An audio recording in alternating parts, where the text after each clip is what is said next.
ओम श्री शक्ति नमः। ओम श्री शक्ति नमः। ओम श्री शक्ति नमः। मैना और हिमालय की बातचीत पार्वती तथा हिमवान के संपन्न तथा भगवान शिव शिव से है मंगल ग्रह की उत्पत्ति का प्रसंग। ब्रह्मा जी कहते हैं, नारद, जब तुम सब लोग को चले गए तब से कुछ काल और व्यतीत हो जाने पर एक दिन मैना ने हिमवान के निकट जाकर उन्हें प्रणाम किया। फिर खड़ी हो वे गिरी कामिनी मैना अपने पति से विनय पूर्वक बोली। मैना ने कहा, प्राणनाथ, उस दिन नारद मुनि ने जो बात कही थी उसको स्त्री स्वभाव के कारण मैंने अच्छी तरह नहीं समझा। मेरी तो यह प्रार्थना है कि आप कन्या का विवाह किसी सुंदर वर के साथ कर दीजिए। वह विवाह सर्वथा अपूर्व सुख देने वाला होगा। गिरिजा का वर शुभ लक्षणों से संपन्न और कुलीन होना चाहिए। मेरी बेटी मुझे प्राणों से भी अधिक प्रिय है। वह उत्तम वर पाकर जिस प्रकार प्रकार भी प्रसन्न और सुखी सुखी हो सके वैसा कीजिए। आपको और मेरा नमस्कार है। ऐसा कहकर मैना मैना अपने पति के चरणों पर गिर पड़ी। उस समय उनके मुख पर आंसुओं की धारा वह बह रही थी। प्राज्ञ शिरोमणि हिमवन ने उन्हें उठाया और हितावत समझाना आरंभ किया।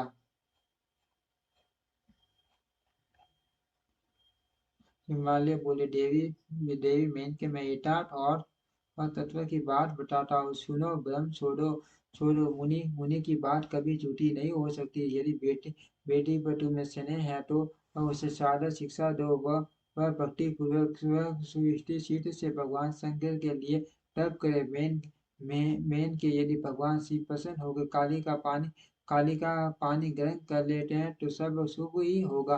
नारद जी का बताया हुआ अमंगल या अशुभ नष्ट हो जाएगा। शिव के समीप सारे मंगल अमंगल सदा मंगल रूप हो जाते हैं। इसलिए तुम पुत्री को शिव की प्राप्ति के लिए तपस्या करने की शीघ्र शिक्षा दो। ब्रह्मा जी कहते हैं, नारद, हिमवान की यह बात तो सुनकर मैना को बड़ी प्रसन्नता हुई। वे तपस्या में रुचि उत्पन्न करने के लिए पुत्री को उपदेश देने के निमित्त उसके पास गई, परंतु बेटी के सुकुमार अंग पर दृष्टिपात करके मीना के मन में बड़ी व्यथा हुई। उनके दोनों नेत्रों में तुरंत आंसू भर आए।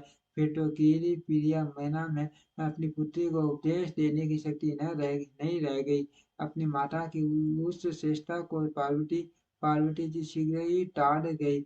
तब वे सर्वज्ञ परमेश्वरी कालिका देवी माता को बारंबार आश्वासन दे तुरंत बोली। पार्वती जी ने कहा, माँ, तुम बड़ी समझदार हो। मेरी यह बात सुनो। आज पिछले रात्रि के समय ब्रह्म मुहूर्त में मैंने एक सपना देखा, उसे बताती हूँ। माता जी, सपन में एक दयालु एवं तपस्वी ब्राह्मण ने मुझे शिव की प्रसन्नता के लिए उत्तम तपस्या करने का प्रसन्नता पूर्वक उपदेश दिया है। नारद ये सुनकर मेनका ने शीघ्र अपने पति को बुलाया और पुत्री के देख देखे हुए सपन को पूर्ण कर सुनाया। मेनका के मुख से पुत्री के सपन को सुनकर गिरिराज हिमालय बड़े प्रसन्न हुए और अपनी प्रिय पत्नी को समझाते हुए बोले। गिरिराज ने कहा, प्रिय, पिछली रात में मैंने भी एक सपना देखा है। मैं मैं आदर पूर्वक उसे बताता हूँ, तू प्रेम पूर्वक उसे सुनो। एक बड़े उत्तम तपस्वी थे। नारद जी ने वर के जैसे लक्षण बताए थे। उन्हीं लक्षणों से युक्त शरीर को उन्होंने धारण कर रखा था। वे बड़ी प्रसन्नता के साथ मेरे नगर के निकट तपस्या करने के लिए आए। उन्हें देखकर मुझे बड़ा हर्ष हर्ष हुआ और मैं अपनी पुत्री को साथ लेकर उनके पास गया। उस समय मुझे शांत हुआ कि नारद जी के बताए हुए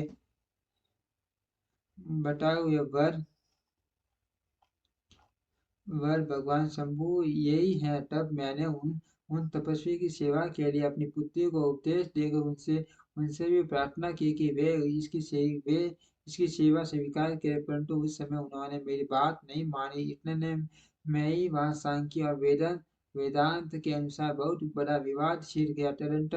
तदंतर उनकी आज्ञा से मेरी बेटी वहीं रह गई और अपने हृदय में मैं उन्हीं की कामना रखकर भक्तिपूर्वक उनकी सेवा करने लगी। सुमुखी, यही मेरा देखा हुआ सपन है जिसे मैंने तुम्हें बता दिया। अर्थ प्रिय, मैंने कुछ काल तक इस सपन के फल की प्रतीक्षा या परीक्षा करनी चाहिए। इस समय यही उचित जान पड़ता है, तुम निश्चित समझो, यही मेरा विचार है। ब्रह्मा जी कहते हैं, मुनिवर नारद ऐसा कहकर गिरिराज हिमवान और महिषासुर हत्या से उस सौपन के फल की परीक्षा एवं प्रतीक्षा करने लगे। देव ऋषि शिव भक्त शिरोमणि भगवान शंकर का यश परम पावन मंगलकारी भक्ति वर्धक और उत्तम उत्तम है। तुम इसे आदर पूर्वक सुनो। दक्ष यज्ञ से अपने निवास स्थान कैलाश पर्वत पर आकर भगवान भगवान शंभु प्रिया विरह विरह से कातर हो गए और प्राणों से भी अधिक अधिक प्यारी सती देवी का हृदय से चिंतन करने लगे। अपने पार्षदों को बुलाकर सती सती के लिए शोक करते हुए उनके प्रेम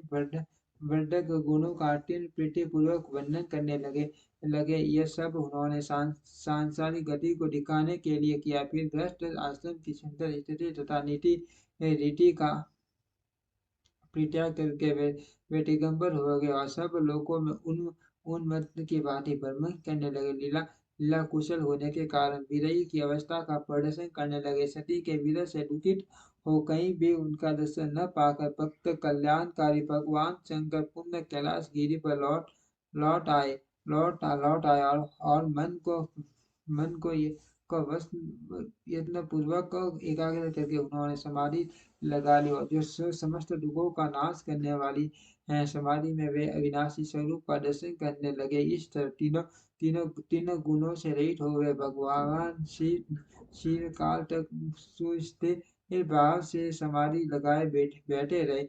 वे प्रभु स्वयं स्वयं ही माया के अधिपति निर्विकार परम ब्रह्म है। तदंतर जय असंख्य वर्ष व्यतीत हो गए, तब उन्होंने समाधि छोड़ी। उसके बाद तुरंत ही जो सृष्टि हुआ उसे उसे मैं तुम्हें बताता हूँ।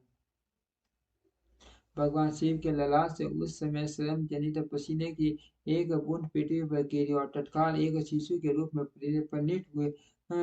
परिणत हो गई। मुझे उस बालक के चार भुजाएं थी, शरीर की कांति लाल लाल थी और आकार मनोहर था। दिव्य बुद्धि देवती से देवतीमान वह शोभाशाली बालक अत्यंत दूसरे तेज से संपन्न था। तथापि उस समय लोकाचारण परायण परमेश्वर शिव के आगे वह साधारण शिशु की भांति रोने लगा। यह देख पृथ्वी भगवान शंकर से भय मान उत्तम बुद्धि से विचार करने के पश्चात सुंदरी स्त्री का रूप धारण करके वही प्रकट हो गए। उन्होंने उस सुंदर बालक को तुरंत उठाकर अपनी गोद में रख लिया और